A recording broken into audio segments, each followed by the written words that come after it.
UP में लोकसभा चुनाव से पहले राज्यसभा के लिए सपा और भाजपा के बीच मुकाबला देखने को मिला, जिसे लेकर दोनों दलों में सियासी बिसात बिछाना शुरू हो गया है।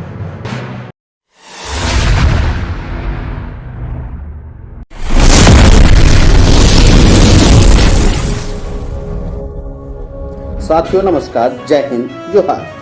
उत्तर प्रदेश में लोकसभा चुनाव 2024 को लेकर सभी राजनीतिक दलों ने अपनी अपनी तैयारियां शुरू कर दी हैं। कौन से मोहरे, कौन से प्यादे कहां रहेंगे, ये निर्धारित करना शुरू हो गया है।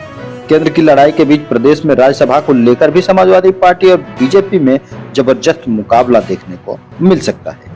यूपी में अगले साल अप्रैल के महीने में 10 राज्यसभा सीटें खाली हो रही है, जिसके लिए अभी से जोड़ तोड़ और सियासी समीकरण बिठाने का कार्य शुरू हो गया है। यूपी में अगले साल दोहरी जंग देखने को मिल सकती है।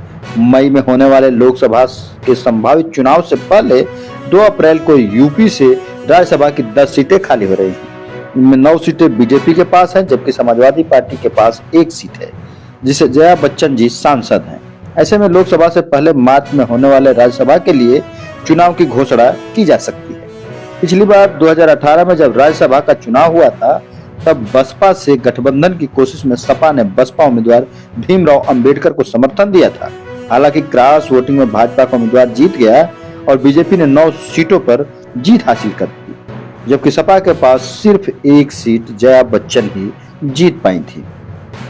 समाजवादी पार्टी को फायदा होना तय है। यूपी विधानसभा चुनाव 2022 के बाद अब सियासी समीकरण बदल गए हैं। ऐसे में भाजपा के लिए सभी सीटों को बचा पाना मुश्किल होगा, जबकि सपा के पास राज्यसभा में अपनी संख्या बढ़ाने का एक दमदार मौका है। विधानसभा में मौजूदा सदस्य संख्या के हिसाब से एक प्रत्याशी को जिताने के लिए 37 वोटों की जरूरत पड़ेगी। सपा गठबंधन के पास कुल 118 विधायक हैं। ऐसे में सपा 3 सीटें जीतने की स्थिति में होगी। वहीं एनडीए गठबंधन के पास 279 विधायक हैं। ऐसे में 7 सीटों पर भाजपा की जीत पक्की है। इसके अलावा कांग्रेस के पास 2, जनसत्ता दल के पास 2 और बसपा का 1 विधायक है, जो किसी गठबंधन का हिस्सा नहीं है। ऐसे में चुनाव से पहले इन दलों से भी तालमेल और जोड़ तोड़ कवायद की जा रही है। इसके साथ ही राज्यसभा सांसद के लिए लॉबिंग भी चालू हो गई है। राज्यसभा में सपा सांसद जया बच्चन का कार्यकाल खत्म हो रहा है। माना जा रहा है कि अखिलेश यादव उनके परिवार से किसी को सदस्य बनाने के मूड में है। वो अपने परिवार से किसी को भी राज्यसभा भेज सकते हैं। इस रेस में तेज प्रताप यादव का नाम रेस में आगे चल रहा है। इसके अलावा एक मुस्लिम नेता पर भी दांव लगाया जा सकता है, ऐसी संभावना है। वहीं भारतीय जनता पार्टी से अनिल अग्रवाल, अशोक वाजपेयी, अनिल जैन, कांता कर्दम, सकलदीप राजभर, जीवीएल नरसिम्हा राव, विजय पाल तोमर, सुधांशु त्रिवेदी, हरनाथ सिंह यादव का कार्यकाल समाप्त हो रहा है।